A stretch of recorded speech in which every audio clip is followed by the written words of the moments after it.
Армысыздар, құрметті көрермендер. Біздің не әңгіме подкастымыздың бүгінгі екінші шығарылымы. Бүгін бізде қонақта ауданымыздың белгілі әртістері, әншілері Самға тобы. Қошеметтеріңіз. Қош келдіңіздер. Қош көрдік. Қош келдіңіздер. Енді жалпы өздеріңізді таныстырып кетсеңіздер мына көрермендерге. Өнерге қалай келдіңіздер, жалпы өздеріңізді жеке таныстырып өтсеңіздер. Өзім баста. Олай болса, ассалаумағалейкум, енді құрметті көрермендер. Осы әшер шақырғаныңа рахмет. Енді біз негізгі топ жетекшісіне біздің Гүлнұр апай. Жеке таныстырып өткенсіз. Біріншісіне Гүлнұр апайды атап өтсек, ол біздің топ жетекшіміз. Жалпы басымызды құрып, жинап, арамыздағы ең себепкер болған ең мықты музыканттардың бірі десе де болады. Ары қарай Мәдине бауырымыз жаңадан келген, осы ауданымызға енді баян аспаптарында, аккордеон аспаптарында және де домбырада, түрлі инструменттерден өткен жігіт, тоже өте білімді. Және де өздеріңіздің Сырым ағаларыңыз, мұғалім негізгі. 8 қырлы бір сырлы жігіт. Осы ауданымызға осы әнші болып шығып, қазіргі таңда біздің топқа чисто бұл кісі енді арнайы білім болмаса да сұлу жағынан, музыка жағынан өте музыкант жігіт болған соң осы топқа қосылдық. Және де мен осы әділет. Енді мына сіздер Самға тобы деп топтың атын жалпы кім өздеріңіз ойлап таптыңыздар ма, немесе оны бар ғой Гүлнұр апайымыз айтсын. Осы кісіге бізде осыдан 2-3 жыл бұрын Мұзтау этно-фольклорлық ансамблі құрылған болатын. Мұзтау деп ол кезде біз енді Қатонқарағай қазаттық қой. Одан көп ойланып, көп шешім қабылдап, Мұзтау деп қойған болатынбыз. Ол кезде біздің құрамымызда басқа состав болған. Содан енді отбасылық жағдаймен мен 1 жыл ошақта болған жоқпын. Биыл қайтадан келдік, бірақ сол бұрынғы құрамды қайтадан құра алмадық. Содан Мәди әскерден келе қалды. Негізі музыка мектебінде жұмыс жасаған бұл бала. Әскерден келе қалды. Жұмысқа орналасып мен келдім. Содан басында айтып жүрдім, бізге бір гитарист керек. Осы Сырымның гитара ойнап жүргенін көріп жүрдім. Басында айттым, Сырымды біз аламыз, Сырымды қосайық деп. Содан кейін енді топ құрылмай жатып бірінші топтың атын қосайық, атын құрайық деп. Содан өзіміз телефоннан чат құрып алдық. Әгіден телефоннан сырласып, анау дедік, мынау дедік, содан жақсы ой келді. Самға деген әр қатысушының, әр мүшенің бірінші әрпі ғой. С, өздеріңіз білесіздер, А, М-сы міне отыр, мен Ғ-сымын, бірақ енді Г, бірақ Ғ. Енді құрамызға А жетпей тұр. Самға, неге самғамыз ғой. Бір жағынан самға дегенде енді қыран құстың самғауы ғой, енді көк аспанда күннің астында қыран құс бүйтіп самғап тұрса, сонымен бірге біздің бізде сөйтіп өнердің биіктігінде дейсіздер ғой. Енді сөйтіп шештік, өнердің қырандарымыз енді өнерге самғайық деп, самға деп қойған жайымыз ба? Керемет аты, есім негізі. Әрбір адамның басындағы атынан басталатын, содан басар. Енді бір адам басталатын бір адам тауып алсаңыздар деп. Әлішер деп алайық десек, сен болып тұрсың, сәмға болып кетеміз ба деп тағы ойлаймыз. Самға керек деп. Болашақта енді Әлішерді қосып аламыз ба деген негізі енді біздің ойымызда бар, бірақ енді құлағына алтын сырға деп қояйықшы. Негізі ә емес, менікі негізі А. Онда өзің ғой енді, самғаның асы. Самғаның асы өзің ғой енді. Болашақта көре жатамыз. Сөйтіп Самға тобы құрылады. Керемет. Және де нәрсе айтып отырмын, ержеңіздер. Ат қойылған кезде жалпы біз Гүлнұр апай маған хабарласты, осылай топ құрайық деп жатырмыз. Әділеттің қатысасы ма, бұрынғы составпен жинайық жігіттерді. Жарайды, енді өте сондай нәрсеге қызығамыз да, енді өзімізде енді бар ондай. Группа бағана айтқандай группа ашылды, бәрін қостық, жігіттерді жинадық. Бірінші негізі адам деген репертуарын таңдаушы еді, біз название таңдадық. Одан кейін армандадық ана жерде. Біліп тұрмыз ғой енді ары қарай алып кететінімізді. Жүлде бірдеңе республикада өнер көрсетіп жүрген адамдар сияқты болып кеттік қой негізі. Бірақ енді Құдай қаласа, Алла қаласа енді соған Құдайым жеткізсе енді үстем нұр болар еді. бұйырса. Сонда сіздер басында топ құрмас бұрын топтың атын құрмас бұрын сіздер бірінші чат құрдыңыздар ғой, иә? Әлде топтың атын құрып чат Жоқ, құрдыңыздар? біз ең басында чат дегенде телефонға мен Әділетті қостым, Мәдиді мен айттым еді. Мен жүрсем Мәди жүреді. Өйткені бұл бала училищеде оқыған, осы аккордеон 4 жыл оқыды ғой. Бұл енді гармония, музыкаға қатысты бәрін біледі. Әділет те училищеде оқыған бала. Жоғарғы білімдерін мен ол жағын білмеймін, бірақ негізгі музыкалық білімді бізде училище, колледж ғой қазіргі өнер колледж деп аталады. Біздің кезімізде училище болғаннан кейін айтып отырмын ғой. Ол жерде мықты тәрбиелейді. Инструменталист болсын, әлішер бізде хордир, дирижер, хордың дирижері. Ол жерде де гармония, есту деген бәрі өте мықты дамытады. Сондықтан бірінші осы үшеуміз болдық. Соны айтып отырмын ғой. Аяқ астынан. Сырымды гитара ойнаған көрген, сырымды қосамыз деп сөйтіп сырым келді. Негізі ауданда бізде гитара ойнайтындар аз негізі, қарап тұрсаңыздар. Енді маған солай көрді. Андайғы бір отырыз кассирда, анамалда тойда айтады. Жоқ, енді гитара ойнайтындар көп, бірақ сахнаға шығатын қиналатындар көп. Сырым енді сахнада мәдениетте жүрген адам, мен сахнада жүрген тек қана гитара ойнауға емес, ол жерде сахнада өзінің сахнада өзінің ұстауы, өнерді түсіну, мәдениет, ол бәрі осы сырымның бойында бар.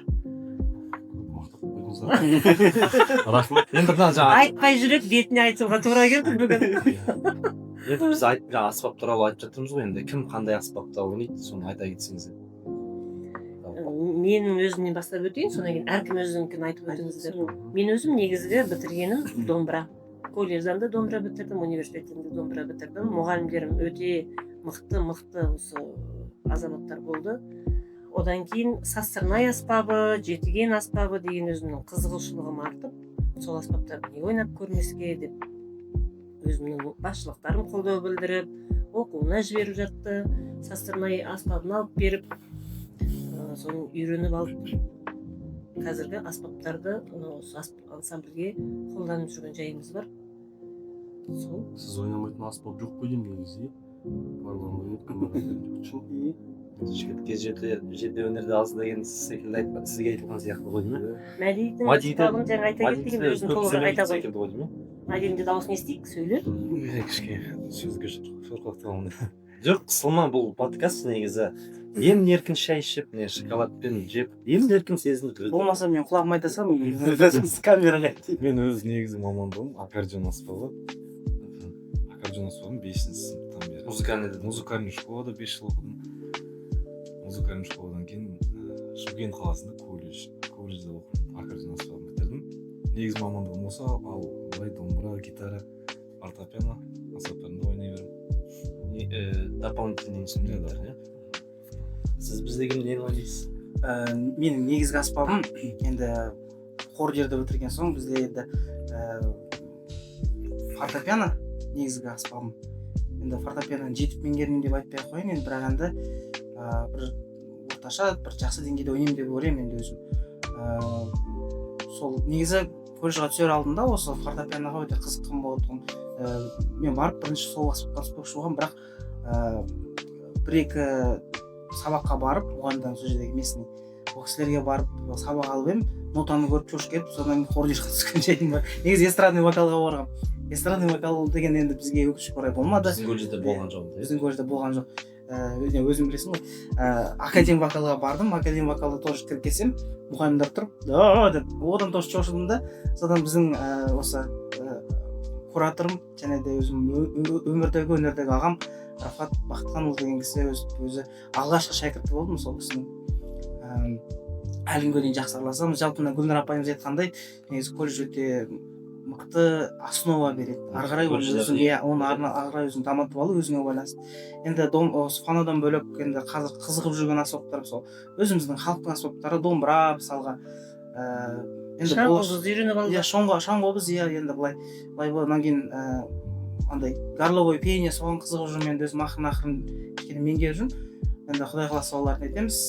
Әзірше иә соло инструмент. Фортепианоның электрондық түрі. Иә, Синтезатор не? синтезатор бар, иә. Синтезаторда ойнау екінің бірінің қолынан, мыңның бірі қолынан келмейді деп ойлаймын. Кез келген музыканттың қолынан келе бермейді. Ритмді таңдап, ол жерде өзінің функциялары бар ғой. Иә, оның бәрін үйрену. Одан кейін қазіргі міне ударный аспаптардың бәрінде, ұрмал аспаптардың бәрінде бізде әділет отырады. Ударник керек дейміз. Негізі бір әділетке қараймыз. Негізі бір 8 ғана бір сырлы жігіт ау дейміз осы. Иә, негізі, иә, мен күшті саламын жерде. Тамадалық өнер де бар. Ол да ақырын енді, иә. Ал енді Сырым мырза өзіңіз. Осы енді адуынды өнер базарының арасында жүрген мен ғана қойдым, адасып енді кіріп кеткен шеттен. Мен жалпы енді негізі мамандығым өзі мұғалімдік. Мектепте білім саласында жалпы. Енді осындай кішкентай кезімнен бірақ гитараны қатты жақсы көріп, шерткім келіп, сол Айқын деген өзіміздің ауылда, Үштөбе деген ауылда бір ағамыз болатын. Соның бір қыздардың суреті бар, сыртында жазуы бар. Советский гитарада жабысқан гитараны болып дейсің бе? Айтқан кезде көз алдыма естіген. Аттары жазылған, бір струнасы жоқ, сондай гитарамен бастап. Көшеде дейсің бе? Иә, көшеде. Сол көше әндерін айтып, сонымен бірге ілесіп. Енді бұлай гитара черте алмасам да кішкентай кезімде былай айтатұғым да. Мектеп кездерінде кештер болады емес пе мектепте. Сондай кездерде айтқызып қоятын.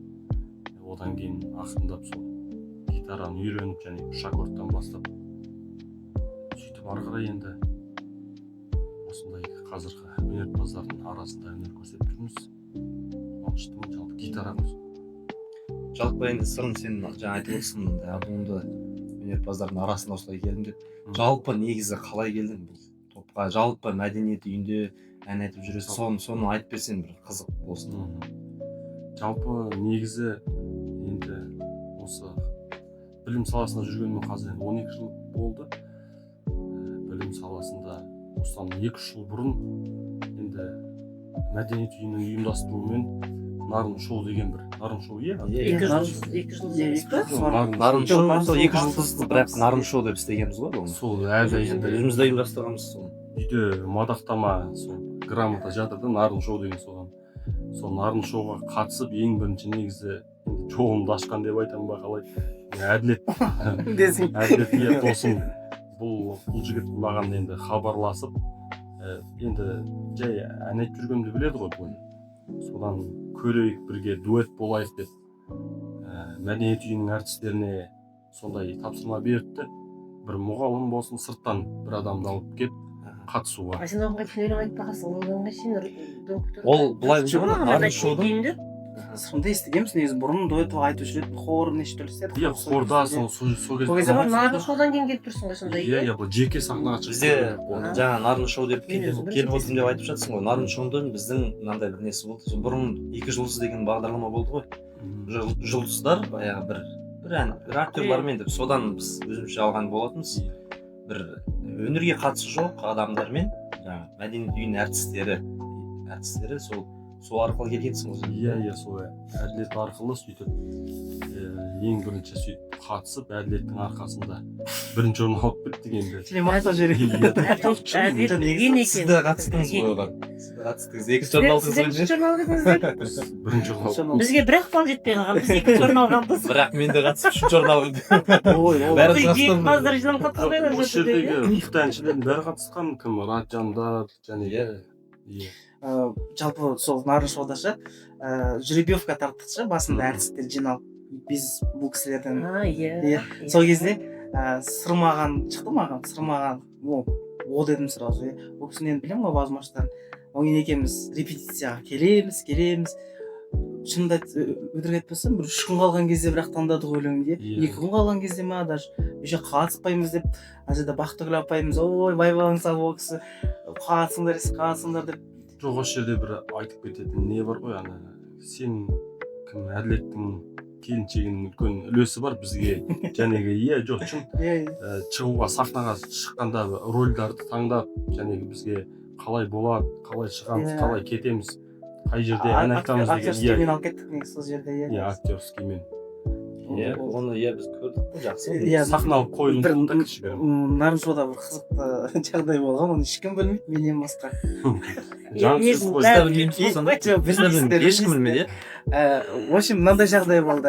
Екінші тур басталды. Екінші тур мен сөзін дұрыс жаттамаған. Просто подари деген бір Киркоровтың өлеңі бар ғой. Соны таңдап алғанбыз. Екінші тур басталды. Одан кейін мен екінші шумақ менікі, мен шумағымды ұмытып қаламын. Есіме түсіре алмаймын. Ән басталып кетті. Енді сырым тұрмаған бақареп қарап, мен шошып тұрмын, не істерімді білмей. Сасқан, қазақта мақал бар, сасқан үйрек терісімен артымен жүреді. Алып телефон, мен сол кезде тапқырлық болып кетті енді. Телефонды алып шығып қарап жібердім. Бірақ енді оны артын жабу үшін фонарик қосып да жақтым. Алаңда былай істеймін. Бүкіл халық фонарик жағады. Как будто запланировано Енді сияқты. сол әнге де баяу ән негізі. Иә, как будто запланировано сияқты болып кетті. Осы не? Қысылған. Выпусктың атын разоблачение деп қойсаңыздар. Жақсы табылған нәрсе екен. Дәл сол моментте тармай істеп қалмай дейміз ғой. Бізде, иә, едел же. Сондай болған, иә. Енді дайындық немесе өнер көрсеткен кезде қандай жаңа сіздерде осы сіздердің топтарыңызда қандай қызықты сәттер болды? Бір қызық бір моменттер болады ғой өздеріңіздің араларыңызда. Біздің өзі топты құрғанымызға қанша болды өзі? Көпте болған жоқ, иә. Бір жарым ай ғана болған шығар осы. Негізі жалпы сахнада жаңа жүргенде мен жағдайлар көп болады ғой енді. Жоқ, осы самғат Міне, болмай. 2 жарым ай болды. Топтады. 2 жарым ай Бізде болды. әлі жинала қойған жоқ деп ойлаймын мен. Иә, бірақ қызықты моменттер бар ма екен, мен білмеймін. Мен айтып өтейін. Мүмкін болды ғой. енді дайындық кезінде Алдында мүмкін Гүлнар апай жоқ та. Өтірік видео жасап қойып кеткеніміз болды. Гүлнар апай айтады ғой бізге, дайындалып жатқандарыңды видеоға түсіріп жіберіңдер деп. сіз баяғы тексеріп жатсыздар ғой, Иә, дайындық тамақ Осы жасап болмай қалды бір жұмыстармен, иә. Осы ауданда болмай қалды. Сендер өтірік жіберді. Иә, біз отырдық, не істейміз? Дайындалып көрдік негізі басында. Келмейді енді Гүлнар апайсыз ол кісі ана аспап, домбыра. Ведущий ғой енді, ведущий енді. Тема тұр ғой менде. Домбырада мен тема ойнаймын. Содан мен болмай қалса мен ойлаймын ғой, Мәдиде нота бар. Мәди нотаға қарада мен темамды ойнай бер. Мына кісілер айтады ғой, ой, темасыз ойнамаймыз. Мен айтамын, Мәди ойнап береді, ойнай беріңдер. Жарайды, мен айтамын. Онда видеосын маған жіберіңдер, чтобы мен спокойно болу үшін. Сол сөйтіп бастағанбыз ғой дайындалып. Ағып кетіп қалған соң өтірік видео жасап, енді монтаж жасап, кәдімгідей Гүлнар апайға жіберген кезіміз бар еді сондай. Гүлнар апайдың реакциясын айтшы, былай дейсің. Ол кісі Молодец. ол кісі ренжісін деп жібергенбіз ғой енді қайтеміз деп. Сіз ар жақта жатып, мә сіз Дайындалып отыр екен деп. қайдан білгенсіз кетіп жатқан, қайтып Айтқандай кетпейін, ал не деген жақсы мықты топ деп қоямын еще. Мойындадық енді, кешіріңіз. қарап отырсам негізі шет-шетінен бәрі тапқыр екен негізі, иә. Біреу фонарик Айтты ғой, разоблачение деп Шегі жоқ қой, шегі жоқ. Енді әр кезде бір неден шығу керек қой. тығырықтан дейсің. Иә, тығырықтан шығу керек. Гүлнар апайымызды да ренжіткіміз келмейді, өзіміздің де қолымыздан келмей жатыр. Амал жоқ сондай, неге бардық. Енді бірінші алып алған шығармамыз біздің Набай шарқ деп аталады, бірақ енді ол көп ешкім ойнамаған, құлаққа сіңбеген. Енді ол қазақтың күйі болса, ойнап кетесің. Көшенің әні, халық әні, қазіргі современный әндер болса, мысалы, кез келген аккордын салып ойнай береді ғой. Ал бұл жерде біз жаңадан бастап отырмыз. Ритмі бөлек, аспаптары бөлек, өте қиын вариациямен ойналады. Мәди тіпті қиналады бұл жерде. Мен өзіме Мен нота білмеймін. Ноталардың аттарын айтады. өзіме қатты өткені бірінші қызықты сәттер осы топтың. ол мен үшін ғана қызық қалған үшін қызық болған жоқ. Жатыр енді топтың арасында болған Қалғанымыз үшін ұрсыз ғана болды ғой ол. жоқ, ұрыстың өзінде де бір қызықтар болады. Сахнаға бірінші шыққан кезде ең алғаш шықтық, міне самға тобы деп. Содан Мәди ертеңді айтады, бірінші шыққанға пойдет, бірінші шыққанға пойдет. Мен өзім ойлап жүрмін, енді мен өзімде де ұмытып қалған жер болды. Сөйтсем әрқайсысы ұмытыпты екен ана жерде. Сөйтсем Мәди өзі бір қате жасадым деп есептеп өзін айтып жүр екен. Сөйтсем мен ойлап жүрмін ғой, бұлар мені жұбатып жүр екен деп. Бірінші ретке пойдет деп, мені жұбатып жүр екен десем, бұлар өздерін жұбатып жүр екен. Ой, мен сол өзім мен үшін өте қызық. Осы Мәдидің сол құлағына көп күлдім. Ол кезде қатты эмоциялар болса да артынан күлдік енді. Енді жылап таласың, күліп таласың, ұрсып таласың, еркелетесің, ойнайсың бірге бұлармен. иә сол енді мына сіздер сахнада жүргеннен кейін енді мына біздің халқымыздың қолдау көрсету деңгейі қандай деңгейде деп ойлайсыз? жақсы қолдау көрсету. жақсы енді халықтың қалай қабылдағаны қошеметінен көресің ғой. Тіпті сахнадан шығып кеткеннен кейін де естіп тұрасың қол шапалақтарын осы кезде жақсы қабылдады деп есептейсің. Екінші әніміз сәйгүлік жақсы қабылдайды. Одан кейін Абай атамыздың 180 жылдығына орай аспаптарды қосып ойнадық, Сасанай қосып жақсы қабылдайды. Халық жақсы қабылдайды. Жалпы ана башынан халқымның бір несі үлкен нар кешірім орысынан кеткенсе мына жалпы үлкен нарын халқының бір ерекшелігі осы жаңа нәрсені жақсы қабылдайды екен ғой. Қолдау жағынан. Мысалы до этого көбінесе біздің концерттер білесіздер, эстрадный вариант айтады иә. Кішкене бір жаңалық енгізілді, халық жақсы қабылдады. Естеріңізде болса алдыңғы біздің Мұстау тобы да сондай болған сондай нәрсе болды. Әлеуметтік желіде де көбірек қолдаса негізі одан да қолдап отырыңыздар. Бізде бұйырса бір болашақта енді бір страница ашып, репетициялар салып, енді жаңа белестерді бағындырайық деген ойдамыз. Соны сіздерден қолдау болса комментарий, лайк. Мына подкастымызды қолдап кетіңіздер. Сіздердің өнерлеріңізді әрқашанда біздің көрермендер жақсы бағалайды деген сенімдемін. Енді алдағы уақытта, болашақта деп айтайық, сіздердің қандай жобаларыңыз бар жалпы? Жоспар жобаларыңыз бар негізі. Мүмкін бір конкурсқа барасыз. Ең алғаш топты құрған кезде біз әнмен шектеліп қана қалмайықшы деп сөйтіп айттық. Содан мына енді Набай шарық шығарма ғой, қазақтікі емес. Мысалы осындай шығармалар қазақтың халық күйлерінен де қосайық, тіпті бір эстрадный әнді де қосайық. Кім қандай аспапта ойнай алады? Бұл енді бізде аспаптық ансамбль болып тұр ғой. Сонда бір ғана өстіп, бір инструментпен ғана бүйтіп шектеліп қалмай, әртүрлі жанр деуге келмейді енді. Бағытта, әртүрлі бағытта деген жоспар бар енді негізінде.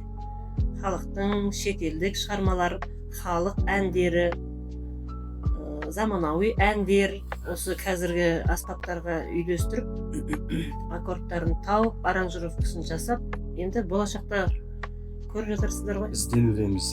Бір ғана қатып қалған нәрсе емес, ізденесіздер, жан-жақты деп. Әлемге танымал шығармалар деген сондай жоспарымызда бар енді. Негізі болашақта бір арманымыз да бар шығар енді өзіміздің шығармаларды ойнасақ деген мысалы. Бізде енді қазір енді өкінішке орай кішкене составтың жоғынан болмай тұр енді. Біздің бұрынғы тобымызда өзіміздің бір шығармамыз болған Елімай. Оны өзіміз құрағанда жоқ негізі арасында ол гармония ненің бар тема дейді ғой бізде музыканттар айтады негізгі теманы біз халық әндерінен неден жинадық, бірақ основной гармония и негізгі лепті өзіміз істедік негізгі. Ол жерге халық әнін кіргіздік, халық күй кіргіздік, халық күй емес, горловой ән, пение кіргіздік. Одан кейін Елдос бауырымыз өзінің рэп речитатив деп айтар ма? Горловой речитатив рэп қабата кеткенбіз ғой. Ол кезде дайындық кезде рэп дей береміз, сол рэп болып қалып қалған ғой. Өстіп көбірек жиналып, басымыз қосылған сайын идея туа береді негізінде. Бірақ жоспарда сол әртүрлі бағытта деген жоспар. Ең басты нәрсе негізі коллективтік атмосфера ғой, любой жерде. Қандай жерде жұмыс, мектепте жұмыс істесеңіз де, осы көшеде жұмыс істеп. Біздің топтың атмосферасы қандай осы деп сұрақ қойып қандай? Қысын көріп жатқан. Араларыңыз ба енді? Мен ойымша жақсы негізі. Мен қатты қысын көріп. Араларыңызда қатты қалжыңдап, былай көңіл көтеріп төп жүретін бір әріптестеріңіз бар ма? Шеттерінен бәрі ғой. Бәрі ғой, бәрі. Мәди ғана Мәдиден басқа десе. Мәди салмақ садиқалы жігінді ғой. Салмақты бола қалдым ғой бұл жерде. Жоқ, емін еркін отыра беріңіздер, жай ішіп, шайдан алып отырыңыздар. Тамағымыз кеуіп барады екпес. Еститін күнде ұқсыз. өзүнө айнымды айтып кетсе айтып іштеріңді босатып алыңдар балалар. енді болашақта дейді тағы да болашақта самға тобы конкурстарға бара ма қатыса ма Міндетті ойларыңыз бар ма Барамыз. біз дайындалған кезде мен өзімнің құрамдағы жігіттерге айтамын, ертең конкурсқа барып жатқан кезде бұл болмайды, ұят болады, нотасын дұрыстап талдайық, осы жерде былай ойнайық.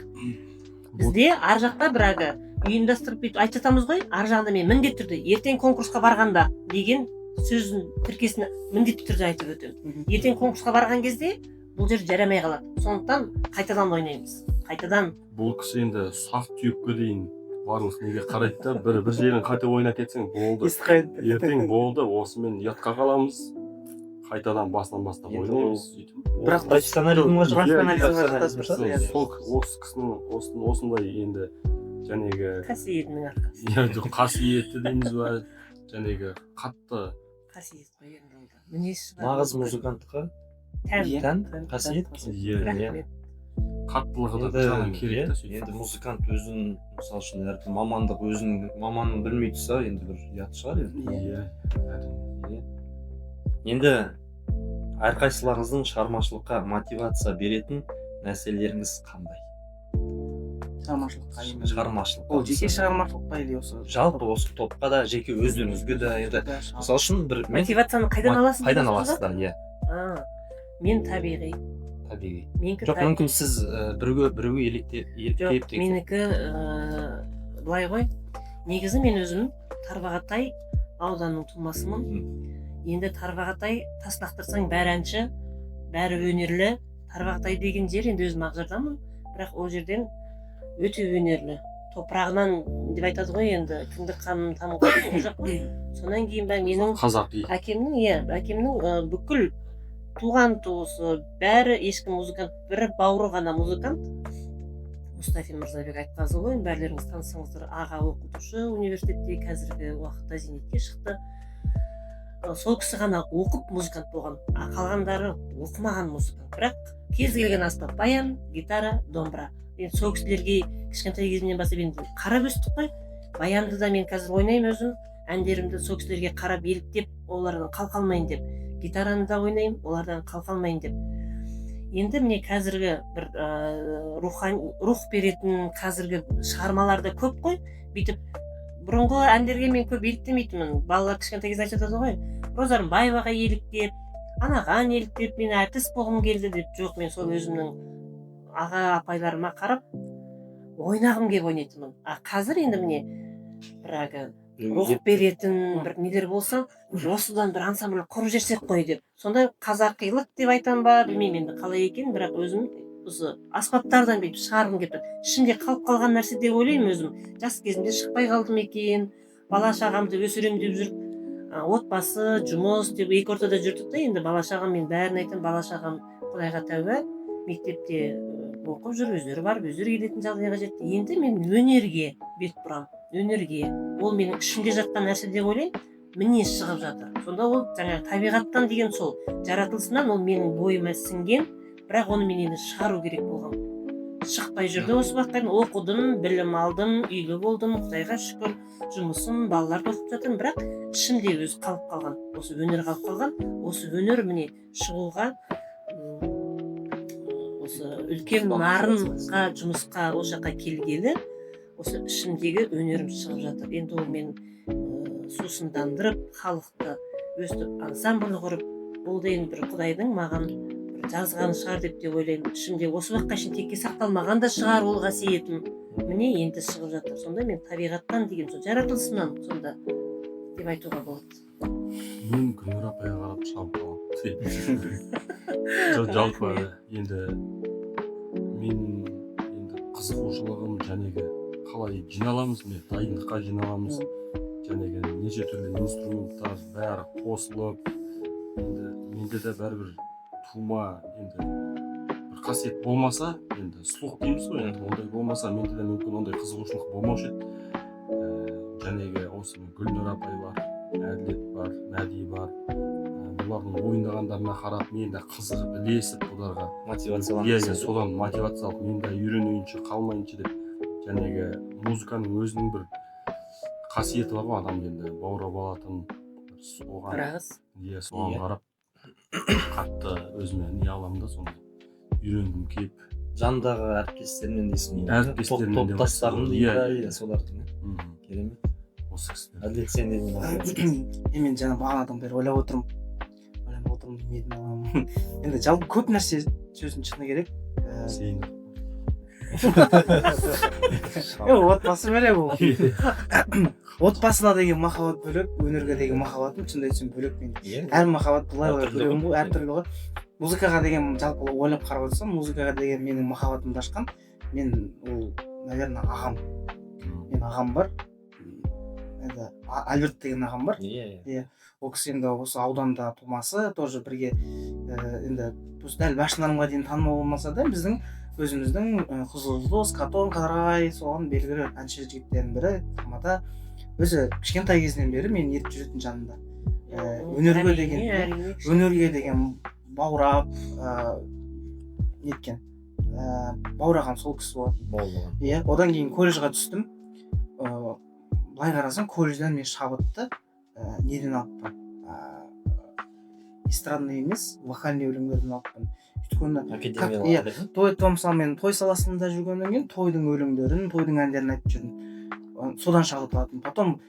біз колледжға түстік колледжда сенің вкусың бүкіл тұрысың мінезіңе дейін 180 градусқа бұрылады өзгертеді 180 градусқа өзгерді да қазір сол кезде мен мысалы андай хоровой өлеңдер енді сөздің шыны керек орыстың шіркеулерінің өлеңді айтқан кездер болды енді білесіздер ғой енді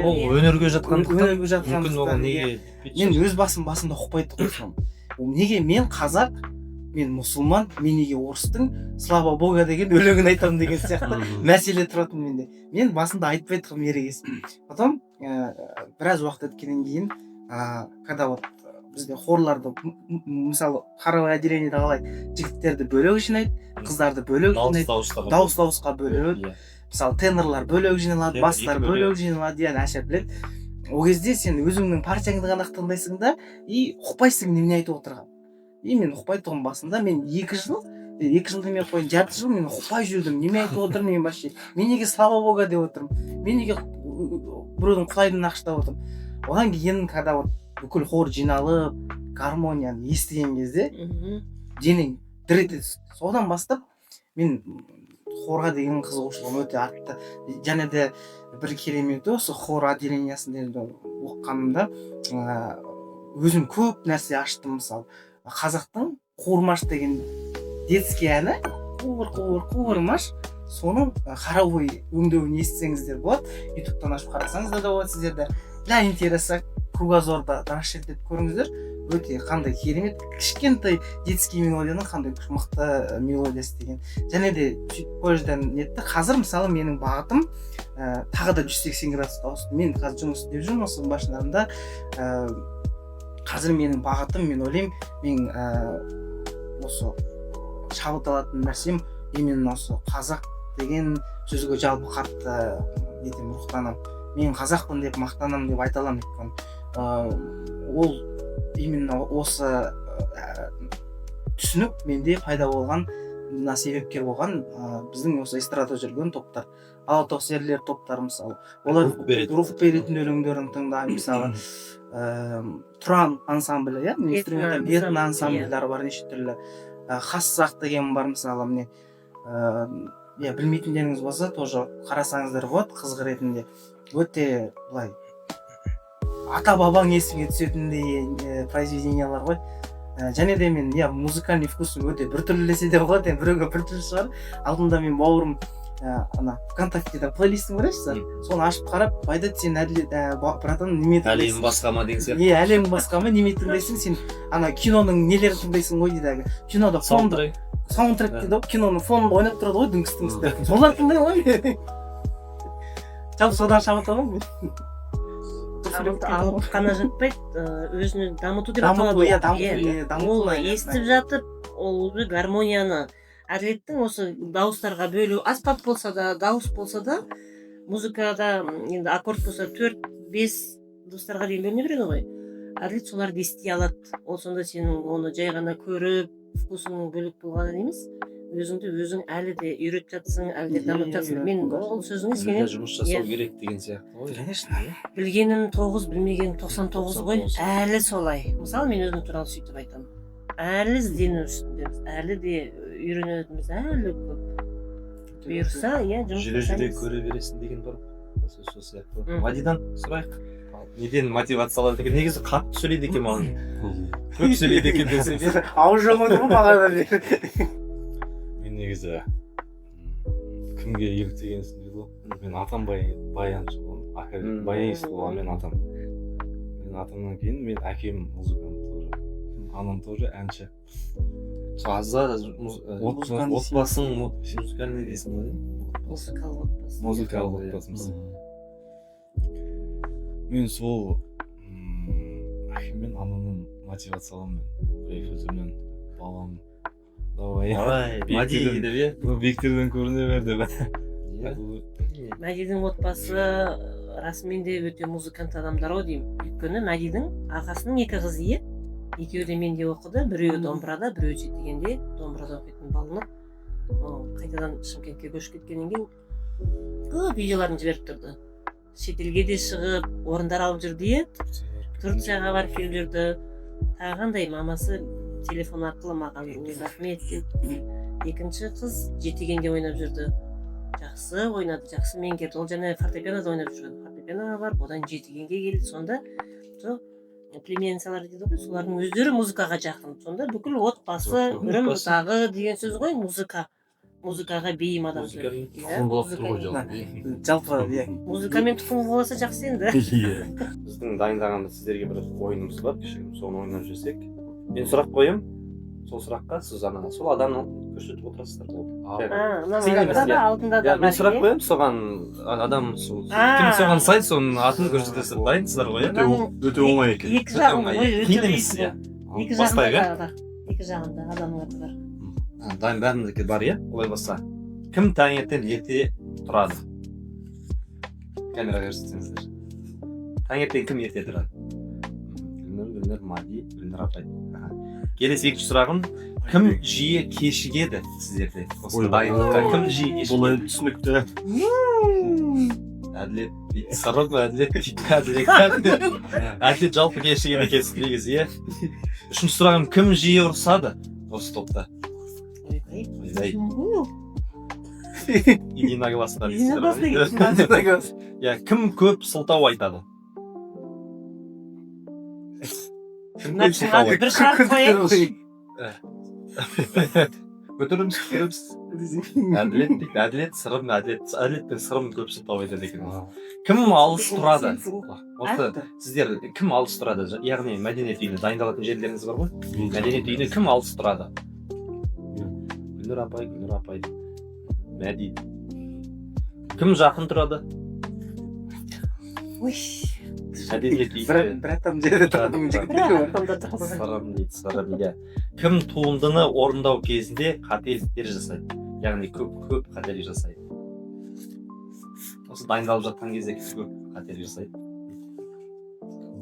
Әділет, сырым. Жоқ, қиналмай өздері сосын шешіп аласыздар. Мен үшін Мәди. Өзін қойғым келіп тұрған жоқ. Профессиональный взгляд дейсің, иә? Кім көп ұйықтайды? Ұйқыны кім көп? 2 адамды беруге бола ма? Болады. көтермей қойсам болмайды ма дейсіз мен жерден алып жерге салсам Кім көп ұйықтайды? Әділет, Мәди, Мәди, соңғы сұрағым, топта репертуарға идеяны кім көп тастайды? Ең адамды берейік кетсеңіз. Единасында болу керек. Әділет. Былай. Иә, өстіп үйтсіздіңіздер де болады. Иә, өздеріңізге қошемет соқпайсаңыздар да болады. Бәрін дұрыс айттық па? Ал енді Ешкім реніш жоқ па? сіздерге үлкен рахмет осы подкастқа келісіп алтын уақыттарыңызды бөліп келісіп келгендеріңізге үлкен рахмет, алғысымызды білдіреміз. Өздеріңізге де рахмет. Енді алдағы сіздердің жеке осы топтарыңызға енді аудан аты жалғыз ауданда ғана емес облыста республикада атағы дүркіреп тұрсын деген сондай атақты бол, өнерлеріңіз биіктей бересін, шығармашылық табыс тілейміз сіздерге. әрқашанда өстіп ұйымшыл көңілді болып жүре беріңіздер. Рахмет. Енді